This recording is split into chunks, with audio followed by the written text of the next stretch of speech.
La sexualidad y el embarazo. La sexualidad es el ámbito más amplio en el que los humanos dirimen practicando el tema de la polaridad. El ser humano experimenta su carencia y busca aquello que le falta. En la unión corporal con su polo opuesto alcanza un nuevo estado de conciencia al que llama orgasmo. Este estado lo asimila al individuo a la felicidad. Solo tiene un inconveniente: no puede mantenerse en el tiempo. El ser humano trata de compensar este inconveniente por medio de la reiteración. Por muy breve que sea este momento, indica al individuo que hay estados de conciencia cualitativamente muy superiores al normal.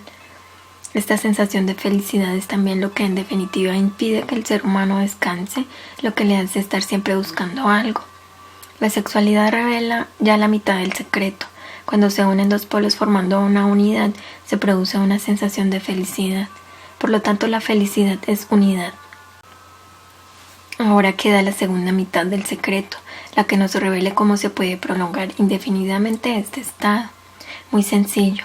Mientras la unión de los opuestos se realice solo en el plano corporal, a través de la sexualidad, el estado de la conciencia, orgasmo, resultante está limitada en el tiempo, ya que este plano del cuerpo está sometido a la ley del tiempo. Solo se libera uno del tiempo realizando la unión de los opuestos, también en la mente. Si consigo alcanzar la unidad en este plano, habré encontrado la felicidad eterna, es decir, fuera del tiempo. Con este reconocimiento empieza el camino esotérico que en Oriente se llama camino del yoga. Yoga es una palabra sánscrita que significa yugo. El yugo siempre forma unidad de una dualidad, dos bueyes, dos cubos, etc. Yoga es el arte de unir la dualidad. Dado que la sexualidad contiene en sí el esquema básico del camino y al mismo tiempo lo expone en un plano accesible a todos los seres humanos, la sexualidad ha sido utilizada en todos los tiempos para la representación analógica del camino. Aún hoy el turista contempla con asombro y perplejidad en los templos orientales las pornográficas imágenes. No obstante, aquí la unión sexual de las dos divinidades se utiliza para exponer simbólicamente el gran secreto de la conjunctio oppositorum. Una de las peculiaridades de la teología cristiana es la de haber denostado de tal manera el cuerpo y la sexualidad que nosotros, hijos de una cultura de raíz cristiana, tratamos de construir un antagonismo irreconciliable entre el sexo y la senda espiritual. Desde luego, el simbolismo sexual no siempre ha sido ajeno a los cristianos, como demuestran, por ejemplo, las doctrinas de la esposa de Cristo. En muchos grupos se consideran a sí mismos esotéricos. Se cultiva todavía activamente esta oposición entre carne y espíritu. En estos círculos se confunde básicamente la transmutación con la represión. También aquí bastaría comprender el fundamento esotérico, así arriba como abajo, para darse cuenta de que lo que el ser humano no consiga abajo nunca podrá realizarlo arriba. Es decir, el que tenga problemas sexuales deberá resolverlos en el aspecto corporal en lugar de buscar la salvación en la huida. La unión de los opuestos es aún mucho más difícil en los planos superiores. Desde este punto de vista tal vez te resulte comprensible por qué Freud relaciona casi todos los problemas humanos con la sexualidad. Esta actitud tiene su justificación y solo adolece de un pequeño defecto de forma. Freud, y todos los que piensen de este modo, omitió dar el último paso desde el plano de la manifestación concreta hasta el principio que se halla detrás de ella, porque la sexualidad no es sino una de las formas de expresión posibles del principio de la polaridad o unión de los contrarios. Planteado el tema de esta forma abstracta, incluso los críticos de Freud tendrían que convenir en que todos los problemas humanos pueden reducirse a la polaridad y a la tentativa de aunar los contrarios. Este paso lo dio finalmente Jung.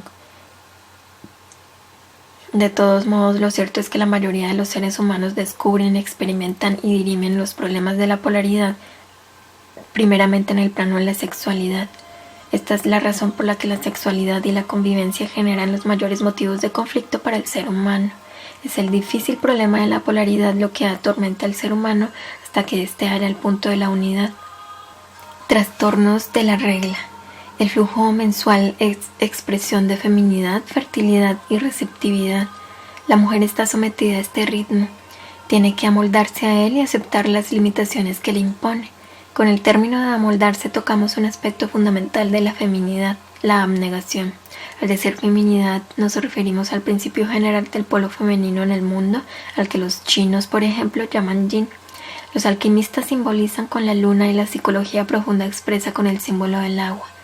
Desde esta óptica, cada mujer no es sino manifestación del principio femenino arquetípico. El principio femenino puede definirse por su receptividad.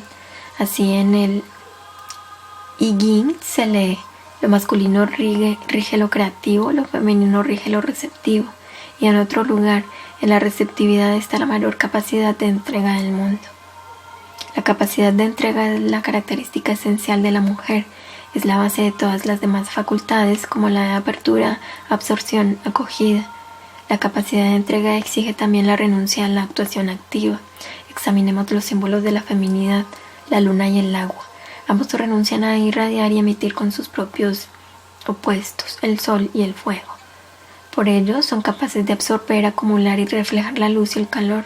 El agua renuncia a la pretensión de poseer forma propia, adopta cualquier forma, se amolda, se entrega.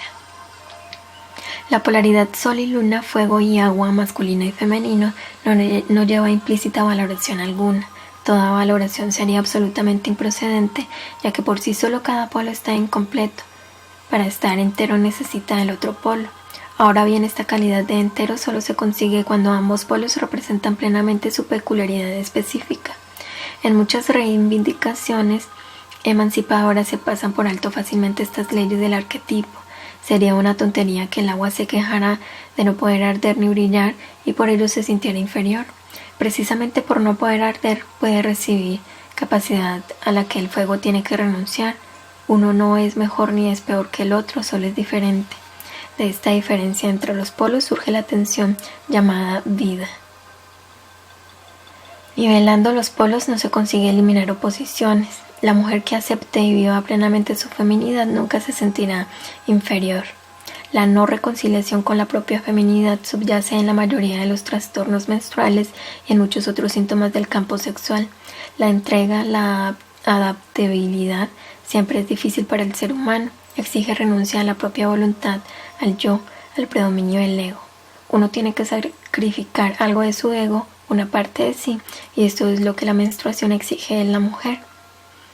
Porque con la sangre la mujer sacrifica una parte de su fuerza vital.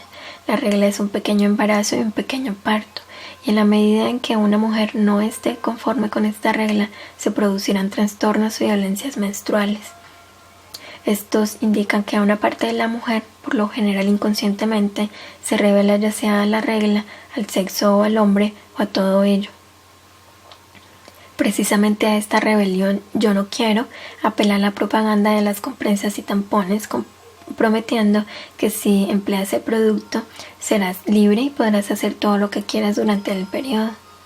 La publicidad explota hábilmente el conflicto básico de la mujer: ser mujer, sí, pero no aceptar lo que trae consigo la condición femenina. A la que sufre dolores menstruales le duele ser mujer. Los problemas menstruales denotan problemas sexuales, pues la resistencia a la entrega que se manifiesta en el trastorno menstrual delata un agarrotamiento en la vida sexual. La que se relaja en el orgasmo se relaja también en la menstruación. El orgasmo es una pequeña muerte, lo mismo que el sueño. También la menstruación tiene algo de muerte. Unos tejidos mueren y son expulsados. Pero morir no es sino la invitación a superar las limitaciones del yo y sus ansias de dominio y dejar que las cosas sigan su curso. La muerte solo es una amenaza para el ego, nunca para el ser humano en sí. El que se aferra al ego experimenta la muerte como una lucha. El orgasmo también es una pequeña muerte porque exige desprenderse del yo, y es que el orgasmo es la unión del yo y el tú, lo cual presupone la apertura de la frontera del yo. Quien se aferra al yo no experimenta el orgasmo. Lo mismo ocurre cuando se quiere conciliar el sueño, como se verá más adelante. La afinidad entre muerte, orgasmo y menstruación debería estar clara. Es la capacidad de entrega, el estar dispuesto a sacrificar una parte del ego. No es de extrañar, pues, que como ya hemos visto, las anoréxicas no menstruen o padezcan trastornos menstruales. Es el ansia de dominio reprimida lo que les impide aceptar la regla. Tienen miedo de su feminidad, miedo de la sexualidad, de la fertilidad y la maternidad. Se ha comprobado que en situaciones de gran angustia e inseguridad, catástrofes, cárcel, campos de trabajo y campos de concentración suelen producirse faltas de la menstruación, amenorrea secundaria, Y es que desde luego tales situaciones, lejos de fomentar el tema de la entrega, inducen a la mujer a adoptar actitudes masculinas de actividad y autoafirmación. Hay otro aspecto de la menstruación que no debemos pasar por alto. El flujo menstrual es expresión de la facultad de tener hijos. La menstruación produce reacciones distintas según la mujer desee tener un hijo o no. Si lo desea, le indica que tampoco esta vez pudo ser. En este caso, el periodo provoca molestias y mal humor. La regla se acusa con dolor. Pese a su deseo de tener hijos, estas mujeres suelen utilizar métodos anticonceptivos, aunque poco fiables. Es el compromiso entre la inconsciente ansia de maternidad y el afán de procurarse una coartada. Si la mujer teme quedar embarazada, espera la regla con ansiedad, lo cual es el medio más seguro para producir un retraso. El flujo suele ser entonces abundante y prolongado, circunstancia que también puede utilizarse para rehuir el sexo. Básicamente, la regla, como cualquier síntoma, puede esgrimirse como instrumento, ya sea para eludir el acto sexual, ya para reclamar atenciones y mimos. La menstruación es determinada físicamente por la interrelación de la hormona femenina estrógeno y la hormona masculina gestágeno. Esta interrelación corresponde a una sexualidad a escala hormonal. Si esta sexualidad hormonal se perturba, se trastorna también la regla. Esta clase de anomalías difícilmente se subsanan con la administración de hormonas medicamentosas, ya que las hormonas son exclusivamente representantes materiales de las partes del alma masculina y femenina. La curación solo puede hallarse en la reconciliación con la propia condición sexual, ya que este es requisito indispensable para poder realizar en sí el polo del sexo opuesto. El embarazo imaginario, pseudogravidez. El embarazo imaginario nos permite observar con claridad meridiana la traslación de procesos psíquicos al campo somático. Estas mujeres no solo experimentan síntomas subjetivos del embarazo como antojos, sensación de hartazgo, náuseas y vómitos, sino también la típica hinchazón de los pechos, pigmentación de los pezones e incluso secreción láctica. La mujer siente los movimientos del niño y el vientre se le abulta como en los últimos meses de un embarazo real. Este fenómeno del embarazo aparente, conocido desde la antigüedad pero relativamente raro, se debe al conflicto entre un gran deseo de tener hijos y el miedo inconsciente a la responsabilidad. Si el embarazo aparente se presenta en mujeres que viven solas y aisladas, puede ser indicio de un conflicto entre sexualidad y maternidad. Una desea desempeñar el noble papel de madre, pero sin que intervenga el innoble contacto sexual. En cualquier caso, el embarazo aparente del cuerpo indica la verdad. Se hincha sin contenidos.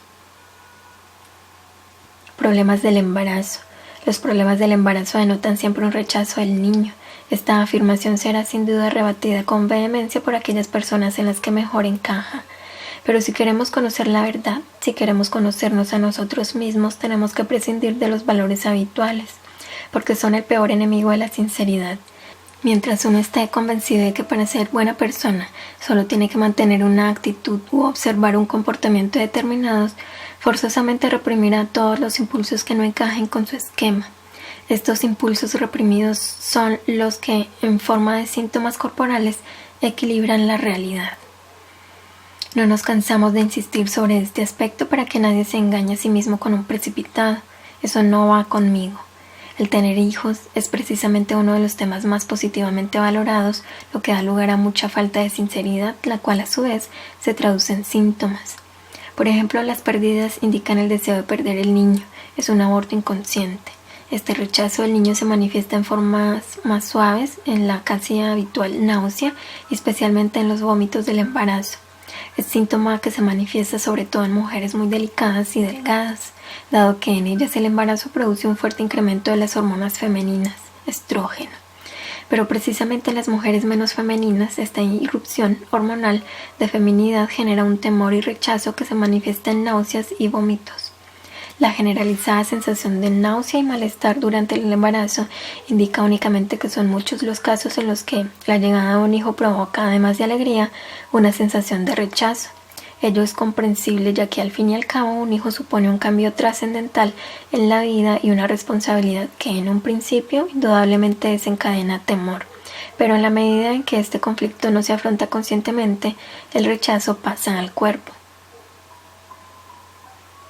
Gestosis del embarazo. Hay que distinguir entre la gestosis temprana, de la 6ª a la 14ª semana, y la gestosis tardía, llamada también toxemia del embarazo.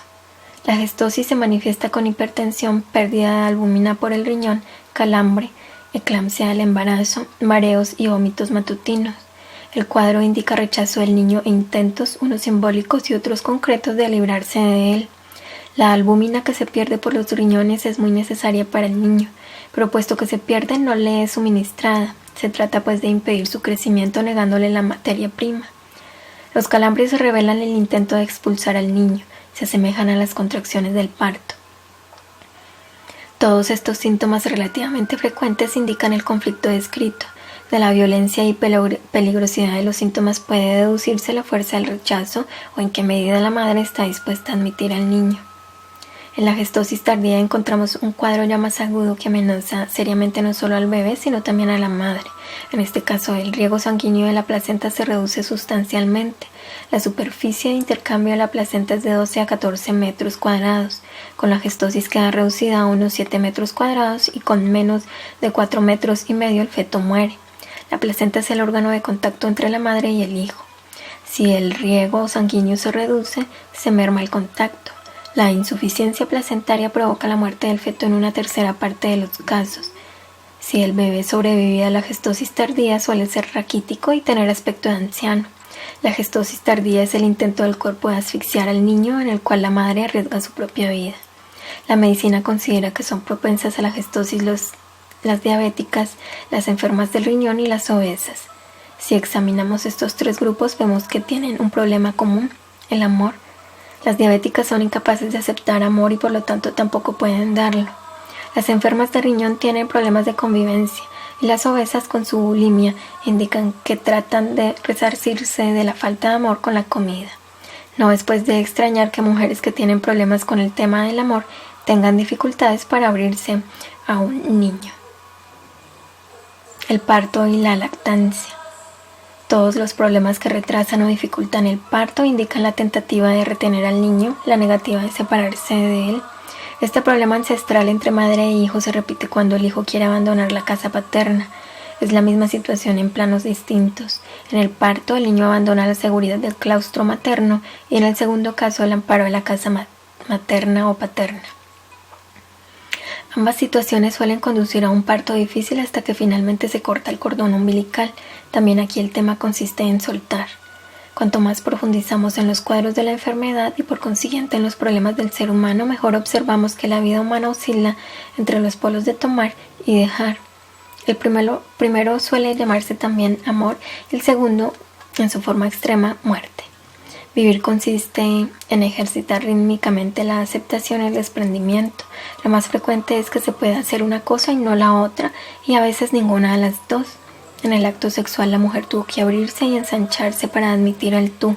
En el parto tiene que volver a abrirse y ensancharse ahora para desprenderse de una parte de su ser a la que debe dejar que se convierta en tú.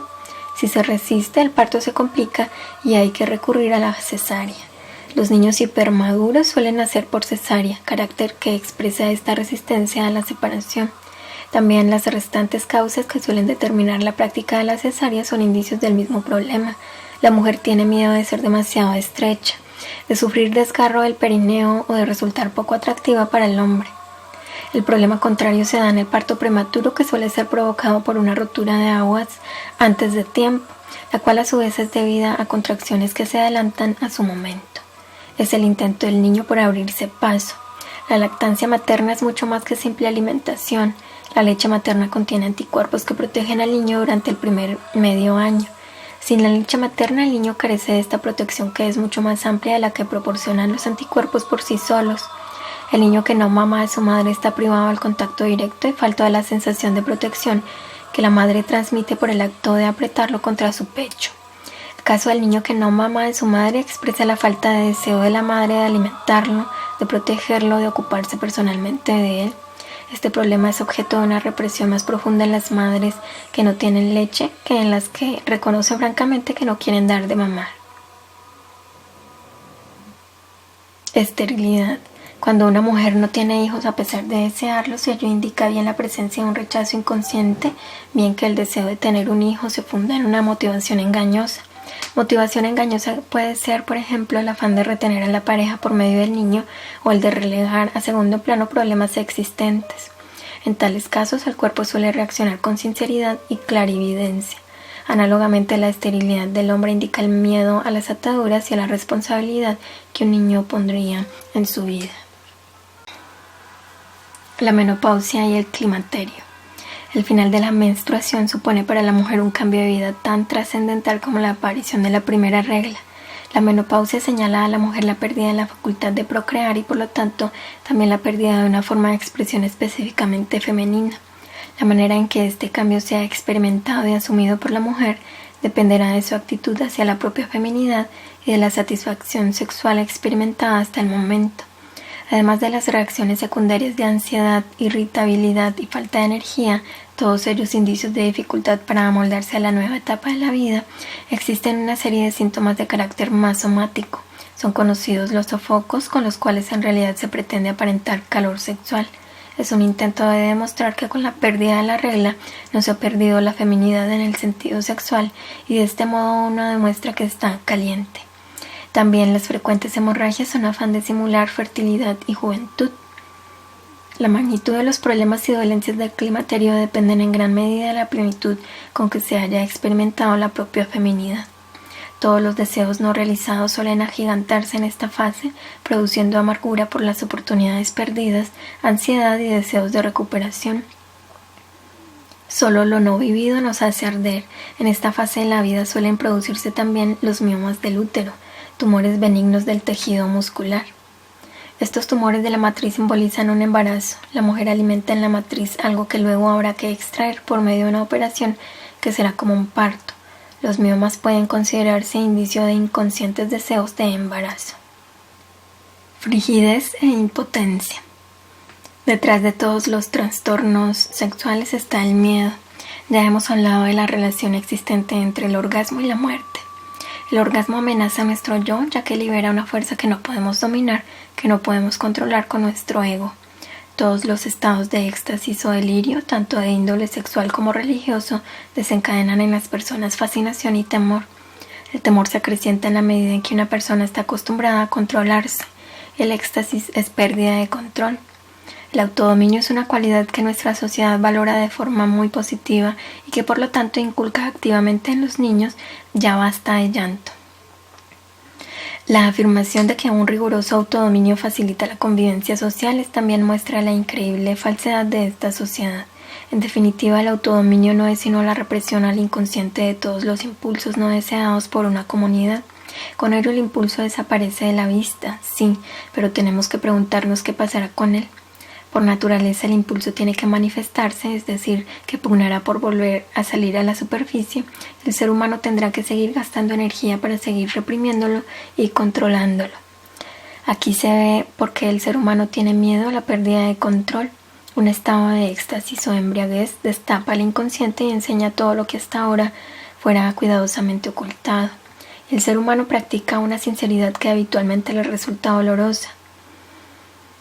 En la embriaguez de un manso cordero brotan accesos de furiosa agresividad, mientras que un tipo duro puede echarse a llorar. La reacción es auténtica pero socialmente indecorosa, por eso uno tiene que dominarse. En estos casos el hospital nos hace sinceros. La persona que por miedo a perder el control constantemente se ejercita en el autodominio encuentra muy difícil renunciar al control del yo solo en la sexualidad y dejar libre curso a los acontecimientos. En el orgasmo ese pequeño yo del que siempre estamos tan orgullosos tiene que desaparecer. En el orgasmo el yo muere, por desgracia solo momentáneamente, ya que si no la iluminación sería mucho más fácil. Pero el que se aferra al yo bloquea el orgasmo. Cuanto más pretende el yo forzar el orgasmo, menos lo consigue. Esta ley, aunque conocida, se olvida con frecuencia. Mientras el yo desea algo, es imposible alcanzarlo. En última instancia, el deseo se traduce en todo lo contrario. Desear dormir produce insomnio. Desear potencia hace impotente. Mientras el yo ansíe la iluminación, no la conseguirá. El orgasmo es la renuncia al yo. Solo así se consigue la unificación, porque mientras exista un yo, existirá también un los otros y viviremos en la dualidad. Si quieren experimentar el orgasmo, tanto el hombre como la mujer tienen que relajarse, dejar que las cosas sigan su curso. Pero para que haya armonía en la relación sexual, además de este requisito común, hombre y mujer tienen que cumplir otros específicos de su sexo. Ya hemos hablado extensamente de la capacidad de entrega como principio de la feminidad. La frigidez indica no que una mujer no quiere entregarse plenamente, sino que quiere hacer de hombre, no desea supeditarse, no quiere estar abajo, quiere mandar. Estas ansias de dominio y de poder son expresión del principio masculino e impiden que la mujer se identifique plenamente con el principio de la feminidad. Estas alteraciones naturalmente tienen que perturbar un proceso polar tan sensible como la sexualidad. Esta observación se confirma por el hecho de que las mujeres frígidas pueden experimentar el orgasmo por medio del onanismo. En el onanismo desaparece el problema del dominio y la entrega. Una se siente sola y no necesita acoger a nadie, solo las propias fantasías. Un yo que no se ve amenazado por un tú se retira voluntariamente. En la frigidez se manifiestan también los temores de las mujeres a sus propios instintos, especialmente cuando se valoran tópicos tales como mujer decente, golfa, etc. La mujer frígida no quiere relajarse ni abrirse, sino mantenerse fría. El principio masculino es hacer, crear y realizar. El hombre, yang, es activo y por lo tanto agresivo. La potencia sexual es expresión y símbolo de poder. La impotencia es debilidad. Detrás de la impotencia está el temor a la propia masculinidad y a la propia agresividad. Uno tiene miedo a tener que mostrar su hombría. La impotencia es también expresión de temor a la feminidad en sí. Lo femenino se ve como una amenaza que quiere engullirnos. Lo femenino se manifiesta aquí en el aspecto de la vieja que se come a los niños, la bruja. Uno no quiere ir a la guarida de la bruja. Ello demuestra también poca identificación con la masculinidad y por lo tanto con los atributos de poder y agresividad. El impotente se identifica más con el polo pasivo y el papel del subordinado, tiene miedo a la acción y una vez más se entra en el círculo vicioso de tratar de conseguir la potencia con la voluntad y el esfuerzo. Cuanto mayor es la presión, más inalcanzable la erección. La impotencia debería ser el acicate para averiguar la propia actitud frente a los temas de poder, fuerza y agresividad y las fobias relacionadas con ellos. Al examinar los problemas sexuales en general, no hay que olvidar que en el alma del ser humano hay un aspecto femenino y un aspecto masculino, y que en definitiva cada cual, sea hombre o mujer, tiene que desarrollar totalmente ambos aspectos. Pero este difícil camino empieza por la total identificación con la propia sexualidad corporal. Una vez asumido este polo, se podrá despertar e integrar conscientemente la parte del alma correspondiente al otro polo, a través del encuentro con el otro sexo.